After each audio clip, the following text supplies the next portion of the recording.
మా నాన్న మా అమ్మ చాలా ప్రేమగా ఉండేవాళ్ళు. మరి అంత గొడవ వచ్చిందనుకోండి, ఇక అంతే మా అమ్మని బాగా కొట్టేసేవాడు మా నాన్న. మా అమ్మ మౌనంగా దెబ్బలు తినేది. ఉదయాన్నే లేచిన తర్వాత స్టార్ట్ చేసేది చూడండి వందే భారత.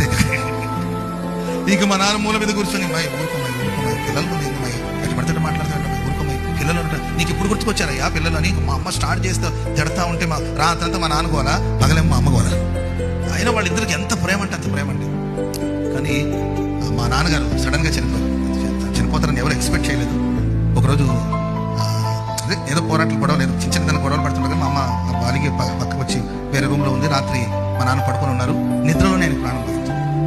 మార్నింగ్ వెళ్ళి నిద్ర లేకపోతే మా నాన్న లేరు. మా అమ్మ ఎంత బాధపడి ఉంటుందంటే నిజంగా అది ఇప్పటికీ నాకు కళలు వెదులుతూ ఉంటుంది. మేమందరం నిద్రపోయాడు, మా అమ్మ మాత్రం లేచి ఒక్కతే కూర్చొని ఏడుస్తూ ఉండేది.